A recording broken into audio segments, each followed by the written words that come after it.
આ તરફ સાબરકાંઠા જિલ્લામાં મોડી રાત્રિના વાવાઝોડા સાથે વરસાદ વરસ્યો।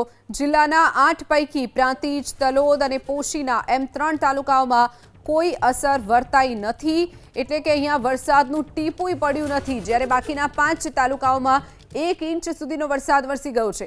વડાલી પંથકમાં 1 ઇંચ વરસાદ, ખેડબ્રહ્મા અને વિજયનગરમાં 1.5 ઇંચ વરસાદ વરસ્યો છે, જ્યારે ઈડર અને હિંમતનગર તાલુકામાં 1.5 ઇંચ જેટલો વરસાદ નોંધાયો છે। સાબરકાંઠાના 8 પૈકી 5 તાલુકાઓમાં જ વરસાદ વરસ્યો। અન્ય 3 તાલુકા પ્રાંતિજ, તલોદ અને પોશીનામાં એક ટીપુંય વરસાદનું વરસ્યું નથી, ત્યારે બીજી તરફ અન્ય જે 5 તાલુકાઓ આવેલા છે તેમાં વરસાદ નોંધાયો છે। વડાલી પંથકમાં 1 ઇંચ વરસાદ ખાબકી ગયો, ખેડબ્રહ્મા અને વિજયનગરમાં 1.5 ઇંચ વરસાદ, જ્યારે ઈડર અને હિંમતનગર તાલુકામાં 1.5 ઇંચ વરસાદ નોંધાયો છે। સાબરકાંઠા જિલ્લામાં 5 તાલુકાઓમાં વરસાદ નોંધાયો છે। 3 તાલુકામાં ટીપુંય નથી વરસ્યું, તો બીજી તરફ 5 તાલુકાઓમાં 1 ઇંચથી લઈ 1.5 ઇંચ સુધીના વરસાદ નોંધાયા છે। સાબરકાંઠાના 8 પૈકી 5 તાલુકાઓમાં વરસાદ નોંધાયો છે, તો મોડી રાતથી જ વરસાદી માહોલ અહીંયા જામ્યો હતો। ભારે પવન પણ ફૂંકાયો હતો।